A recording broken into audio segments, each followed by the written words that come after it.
Alright, welcome back to Blue Exorcist Anime Review, Episode 15. Reviewing the first new anime content for this series for the first time in 5 years. Yep. Now, the thing was, the last episode of the anime aired back in 2017, which was 7 years ago. I was not reviewing at that particular point in time, but I did review 2 years later. I had heard last year the series was coming back. And here's the thing. This episode premiered 2 months ago. Yep. And I did basically ask Crunchyroll this, like, where's the dub? Everything else is getting dubbed. Why isn't this one like a dub? Why? Because this is, even though it's streamed on Crunchyroll, they don't do dubbing. Nope. The people responsible for this are Aniplex America. And I even tweeted to them, when's the for this series coming out? And I even asked if Marsh Matching Muscles. That also premiered 2 months ago, and that still was not released dub yet. Nope. Not at all. I do not know the reason for this. It's just basically them. They're not like Crunchyroll does within like a couple weeks. They waited 2 freaking months. Now, from what I can tell for the voice cast, pretty much everybody remained the same. So, now, in the case of Johnny Abad, this is probably when he's not voicing Ichigo. Yeah. So, mostly put, his character only appears in, like, just a couple scenes, and that's it. His scenes are this. Shira, Rin's brother, where he's talking to Shira. Yuki, I think it's Yuki. Yuki. So, Yuki is talking to Shira briefly in a cameo by her. Now, but by the way, this is the first episode of Season 3, which is basically the 38th episode series, The World Astir, for the Shimane Illuminati Saga. Now, I do not know how long this season is going to be. I don't know. Now, by the way, this episode covers chapters, well, most of chapter 38. It does cover the entirety of 39 and 40. There are things skipped here, and there's a lot of rearranging here. Some, like, one scene from another portion of the chapter is merged with another scene posthumously. And Yuki is only seen talking to his brother while making breakfast, eats quickly, apparently he's been swamped by calls, and apparently he's going to get physical. And that's pretty much it when it comes to him. So, mostly the episode starts off with kind of the whole explanation of the world of demons, which I kind of get the reason why they included this here, because this was actually part of the actual manga. So, I am quite happy they included this. So,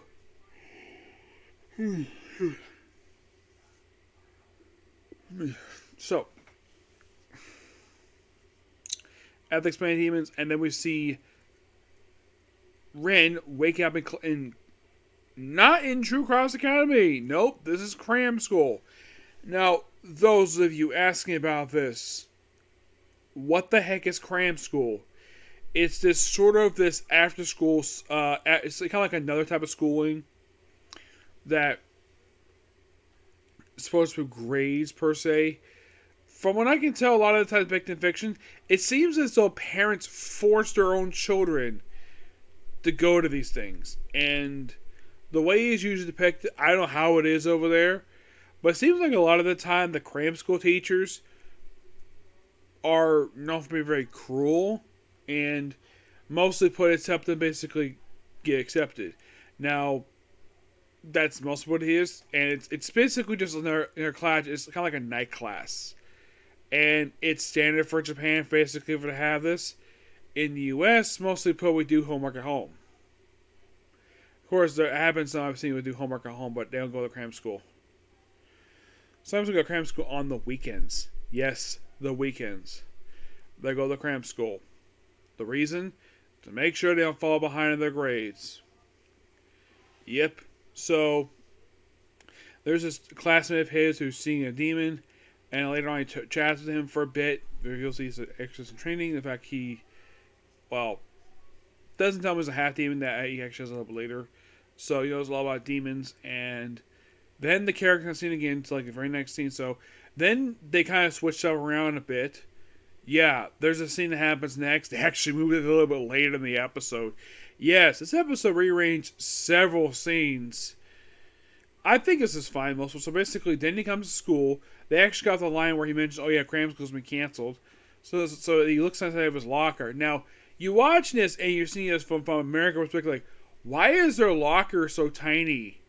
And what's up with the shoe lock? These are kind of like mostly put, from what I can tell, this is mostly put standard Japanese educational style lockers, not the big body size lockers we get here in the U.S.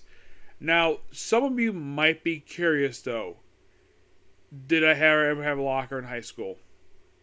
No, because I went to a private school. I did see lockers, yes. I never technically had one of my own. And next question I ask is, does your work have a locker? Yes, but I don't use it. Why? I carry my backpack with me. Yes, I still carry it back with me to work. Well, basically, I have it with me while I'm at work.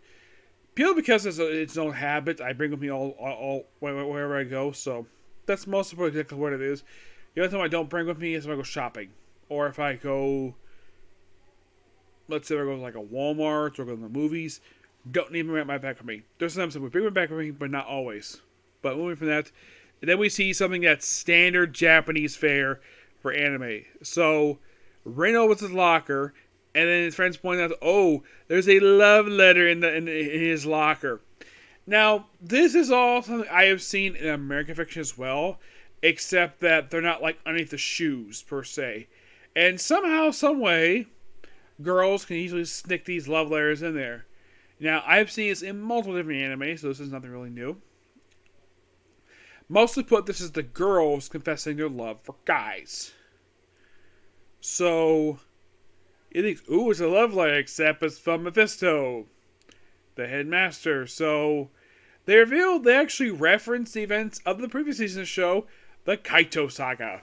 Yes, the saga that basically brought the... Here's the thing that you may not like about the show.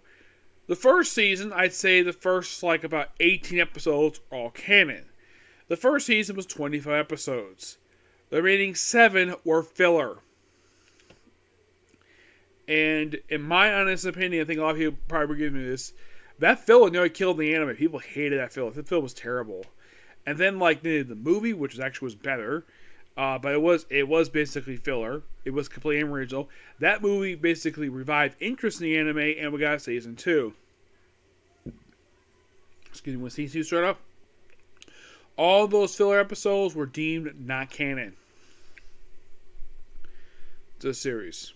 So, the Kaito arc, which is actually, now by the way, second season was shorter than the first season. The first season, like I mentioned, was 18. It was like 25, but actually it was actually 18. That last season was 12 episodes. Just 12. It was complete, start to finish, the Kaito arc, which was really good. It basically developed several characters and introduced several more. It's kind of a big arc for the series that basically was condensed to 12 episodes, which is fine. Here they actually reference this episode twice. So they revealed that apparently that he was scheduled to be executed at the end of the previous season, but he's got state of execution. For now, anyways. So then he goes then he runs the student again, and apparently like, the whole thing that this demon coming close to him, he's scared. The kid sees Dream's tail, which they come to the end in the episode. So then, of course, he talks to his friends about how the ability to stop seeing demons, and apparently, like Pookie Brow, basically, don't say it aloud. And then they're called to Mephisto. Well, actually, he goes to see Mephisto at his mansion, and it's like a girl's room. Yes, seriously, and oh yeah, Mephisto reveals in this conversation he is demon, despite the fact that I've known that since I've watched the series. Since I started watching the series, I already knew it from the start. Heck, the viewers have known this from the frickin' start of the series that he's a demon. But he loves humans. That's why basically he works with the Exorcist. So they think something like Heather, which actually is basically for the manga. It's another plane of existence. It's basically the gateway between the real world and they would describe as Ashura. basically hell. So he says, "Oh yeah, I'll do this task. I'll give you it, but you have to task me." And then later on, we have Arthur Angel basically make an appearance in the series. Yes, he debuted in the previous season of the show. There is a mention of him where he was, well, he's a paladin. The fact that he claims he's an angel, despite the fact that he is an idiot. He's a good fighter. Fights the princess. A very brief battle, which they condensed this in the anime. They pretty much almost got this whole thing here, and they put this right after Rin talking Vista, which I thought was really weird. Now, Rin and Arthur do not like each other at all. It's not because basically of it's their the best way to describe it is difference in beliefs and ideology. That's mostly put exactly the reason for it. So, and then of course he does reference the Kaido arc, and then they cut the bit out where actually is being debriefed by the church, which who knows, this might be saved for future episode, but this was cut from the anime. And then then they have basically a task. So the X-Wires, yes, the X-Wires. Those who forgot about this group, it's comprised of Rin, Bon, Shimmy, Pookie Brow,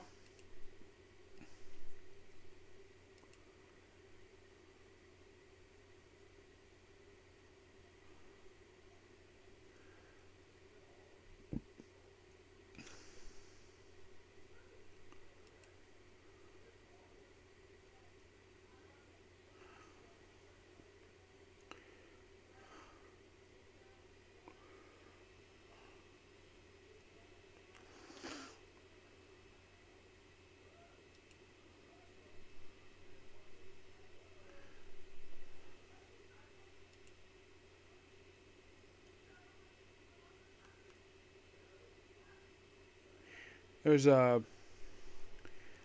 Izumo, Miwa, Takara, Shima, Ren, Renju, and Shimi. Yep. And they're basically here to destroy paintings. Well, you have to get rid of this family portrait because, well, it's causing problems. But there's a picture here. Well, thanks to Rin basically slicing up the picture, well, they discovered the shapeshifter. But Bond thinks he needs to take charge. But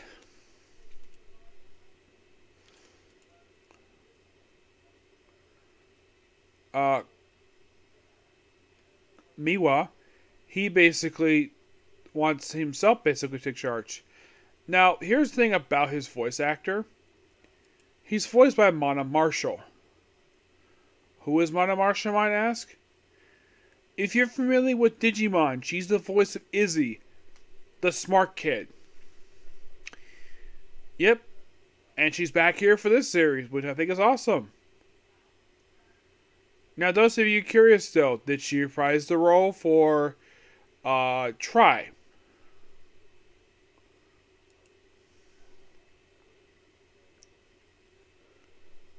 Let's see.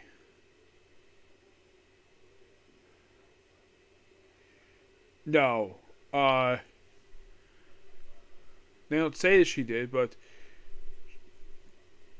they placed it with Neil Compton, but mostly put, yeah, she was the, yeah,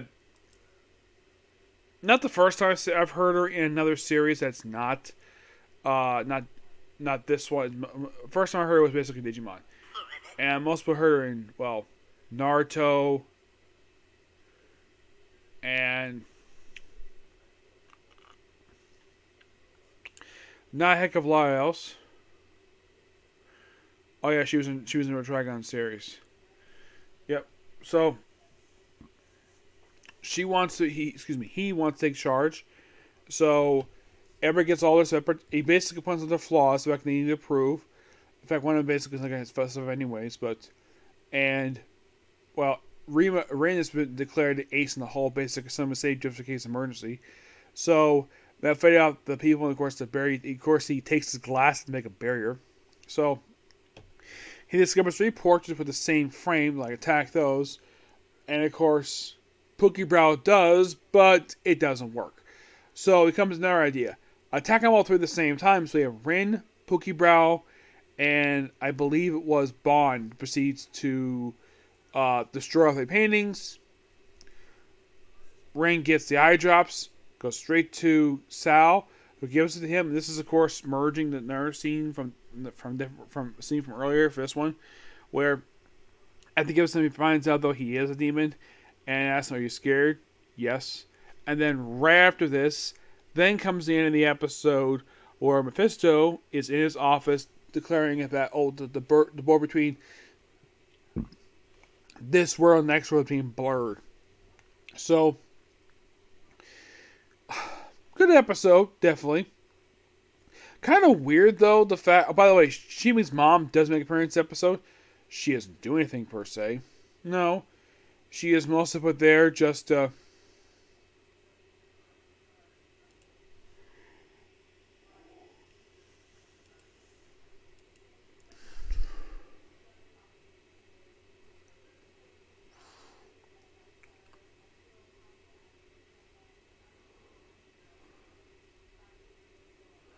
Oh, by the way, Rin's cat makes appearance this episode. Yep.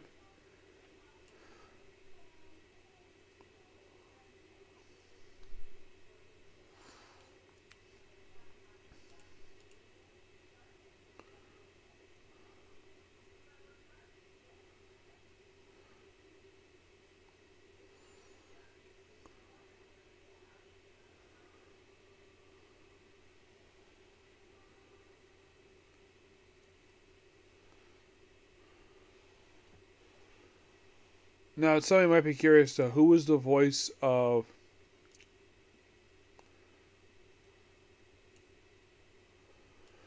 Rin's cat?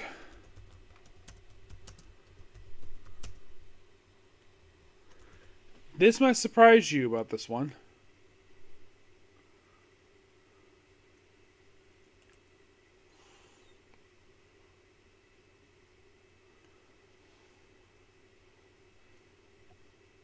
Stephanie Seif. Yep. Another Bleach regular, basically, in the series. Yeah, the only 2 I could think of who are in this one. Yeah, oh, by the way, Rin is voiced by Bruce Papacook. Once I heard his voice, I'm like, it's a little different. I thought maybe it changed voice. Like, oh no, it's just the same. Yep. Bond is voiced by Kyle Herbert still. Great to hear his voice again. I'm particularly quite happy with the fact they actually kept everybody's voice actor for this one. Yeah. Heck, they remember Kira Buckland, the voice Isma, aka Pokebrow.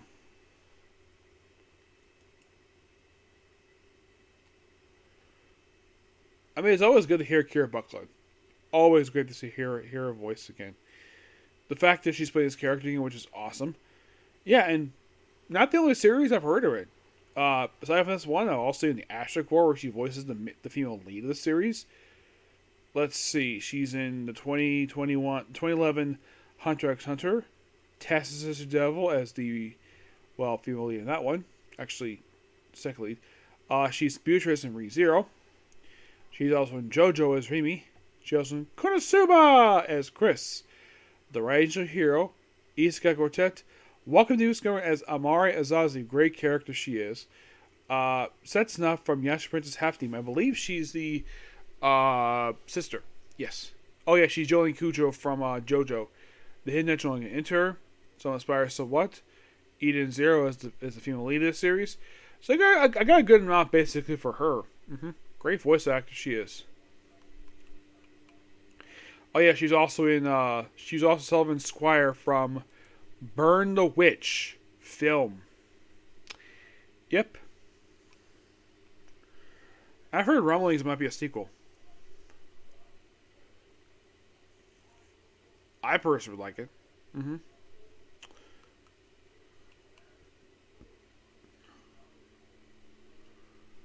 Yeah. But not much else to say about this episode. It was really good. I thoroughly enjoyed it. Okay, so that's be pretty much a particular view. Next up is a Comic Corner, and I'm going to go straight to watching Tales of Wedding Rings. Okay, next video. Bye.